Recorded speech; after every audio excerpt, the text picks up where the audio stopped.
Сайн уу? Ано байна. Энэхүү видеогоор би өөрийнхөө суваг дээр нэг дид цувралыг бол эхлүүлж байна. Арьсан арчлын цуврал дотор багтах энэ дид цуврал нь арьс арчилгааны идэвхтэй орцуудыг тайлбарлахад бол чиглэсэн видеонууд байх болно. Мөн түүнчлэн та нар бас надад инстаграмаар аяух асууж исэн. Яг ordinary-ийн бүтээгдэхүүнүүдийн ревю хийгээч гэх. Тэгэхээр би идэвхтэй орцуудыг нь тайлбарлаад арьс арчилгааны идэвхтэй орцуудыг нь тайлбарлаад араас нь тухайн идэвхтэй орцыг агуулсан ordinary-гийн өөрийнхөө хэрэгжилж исэн бүтээгдэхүүнүүдийн ревюг бол багтаах байдлаар эдгээр видеонууд бол орохоор байгаа шүү. За тэгэхээр видео эхлэхээс өмнө хэлэхэд би яг ямар нэгэн арьс арчилгааны мэрэгчлэлтэн биш, эстетишн биш, зүгээр яг өөрийнхөө туршлагаар өөрөө хэрэгжилж үзсэн сэтгэлээ энэхүү видеогоор хуваалцаж байгаа. Харин видеоны ихэнд тайлбарлаж байгаа хэсгүүд нь бас яг бусад яг мэрэгжлийн эстетишнүүдийн өөрийн бичиж гаргасан судалгааны ажлууд мөн түүнчлэн бас холбогдолтой нийтлэлүүдийг бол судалж ирсний үр дүн дээр бэлтгэж байгаа иймэрхүү агуулга байгаа шүү. Тэгэхээр энэ цувралын хамгийн ихний идэвхтэй орцол гиалуроны хүчил байх болно.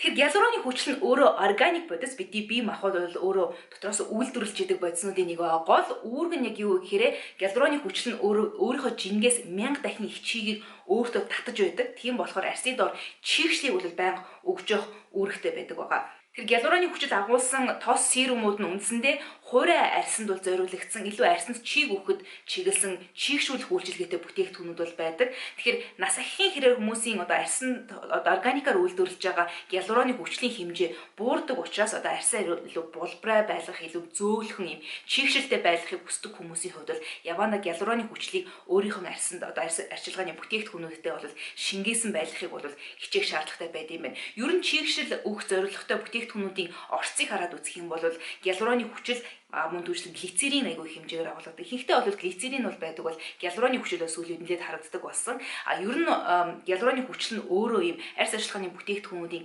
филлер буюу зарим дүүргэгч бодисоор аягүй ашиглагддаг. Арай бага хэмжээтэйгээр гэхдээ яг гиалуроны хүчил нь өөрөө үндсэн суурь нь болсон яг серум бүтээгдэхүүнүүд ч гэсэндээ байдаг. Энэ нь өөрөө ингэ чигийг харахгүй арьсанд орж ингэж барих зорилттой. Гиалуроны хүчлийг бол ихэнх арьс арчилгааны бүтээгдэхүүнүүдэд дүүргэгч бодис буюу филлер хэлбэрээр ашигладгийн нэг шалтгаан нь бол ихэнх арьс арчилгааны бүтээгдэхүүнүүдэд харьцуулдаггүй. Энэ дундаа илүү гуйжуулагч бодис юм бусад хүчлэлэг бодисууд бол нэлээд багтдаг. Гэхдээ pH түвшин бага буюу нэлээд хүчлэлэг бодисуудтай бол хэрэглэхэд тэр болгон зөвлөд өгдөг. Жишээ нь гликолийн хүчлэлтэй хэрвээ хэрэглэх юм бол гликолийн хүчлийг нөлөөг бол саармагжуулж өгдөг учраас үндсэндээ бол аль арьс арчилгааны бүтээгдэхүүний хэрэггүй асгачлаа гэсэн үг болдог байна. Тэгэхээр pH-ийн түвшин 3 ба түүнээс доош байгаа хүчлүүдтэй хэрвээ хоршуулан ашиглахыг бол тэр болгон зөвлөд байдаггүй. Нэг бол өглөө оройд нь бол зөрүүлэхийг бол зөвлөдөг юм байлаа.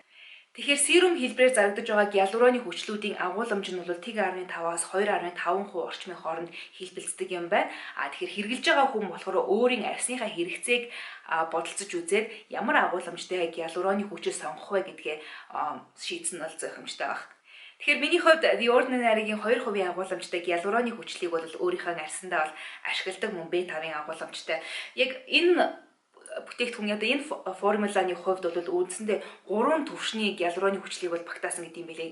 Молекулын хэмжээ нь бол 3 өөр түвшинд байдаг. Том, дунд, жижиг гэсэн. Тэгэхээр энэ ялгааныг энэ өөрчлөлт нь ямар нөлөөтэй вэ гэхээр том молекулууд нь арьсны арай өнгөн хэсэгт бол шингэдэг бол арай дунд молекулууд арай гүн рүү, жижигхэн молекулууд нь бүр гүн рүү бол шингэж өгдөг. Өөрөөр хэлбэл The Ordinary-гийн хэлж байгаагаар арьсны 3 түвшинд чигшил өгөх зорилготой ашиглагддаг юм байна. The Ordinary-гийнхний хувьд өөрсдийн бүтээгдэхүүнүүдийг айгүй энгийн сав баглаа бодолтойгоор хэрэглэгчдэд хүргэдэг. Дээрээс нь маркетингийн яамны компанид ажил явуулдаггүй учраас хүмүүсийн хувьд яаж хэрэглэх юм болоо гэв идэвхтэй орцуудаар л нэрлэлсэн бүтээгдэхүүнүүдийг яаж хэрэглэх юм болоо гэж айгүй тийм эргэлзээ бол төрдөг юм бэлээ.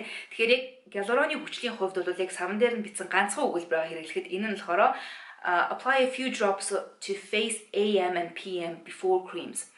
Энэ гиалуроны хүчил нь өөрөө илүү усан суурьтай юм шингэн бүтцтэй учраас арьс арчилгааны шатууд дундаа бол яг юм тосон суурьтай бүтээгдэхүүнийг яг урд хэрэглүүл тохиромжтой. Өөрөөр хэлбэл нүрээ цэвэрлсэний дараа араас нь тонороор арчаад тэгээ шууд энэ рүүгээ бол орж болно. Нэг хэрэглэхдээ бол миний хувьд бол яг нэг соруулаар бол дүүрнийг бол ашигладаг. Нүүр болон хүзүүгээ бас мартаж болохгүй. Хүзүүнд ч гэсэндээ асар их хэмжээний чигшлийг бол надад өгдөг юм шиг санагдсан. Оройдоо илүү хүнд төрлийн тосон бүтээгдэхүүн хэрэгжилж байгаа бол заавал гиалуроны хүчил бол хэрэглээд авах шаардлагагүй. Өглөөд бол ашиглахад илүү тохиромжтой санагдсан. Тэгээд The Ordinary-гийн гиалурооны хүчил нь зарагдаж байгаа нийт гиалурооны хүчилтэй серумууд дундаа бол хамгийн affordable буюу хамгийн хямдна гэсэн үнэлгээг авд юм байлээ. Тийм ч учраас бол яг инфлюенсерүүд боёо бусад арьс арчилгаанд бол анхаардаг хүмүүсийн хувьд The Ordinary-гийн энэ бүтээгдэхүүн бол айгүй эрсдэл өндөртэй байдаг юм байна. За энэ түрээд арьс арчилгааны идэвхтэй орцуудыг танилцуулах энэ видео өндөрлөж байна. Хэрвээ энэ видео таалагдсан бол лайк дараарай, өөрийнхөө сэтгэлийг комментээр үлдээж бас цаашаага шеэр хийж түгээх хүсье. За энэ сурлалын бусад видеонуудыг үзэх юм бол энд байгаа плейлист рүү орохыг хүсэж байна. Хэрвээ миний сувагт аль хэдийн subscribe хийгээгүй бол энд дарж subscribe хийгээрэй. Тэр бүгд чинь хамт байсан маш их баярлалаа. Дараагийн видеогоор эргээд уулзъя.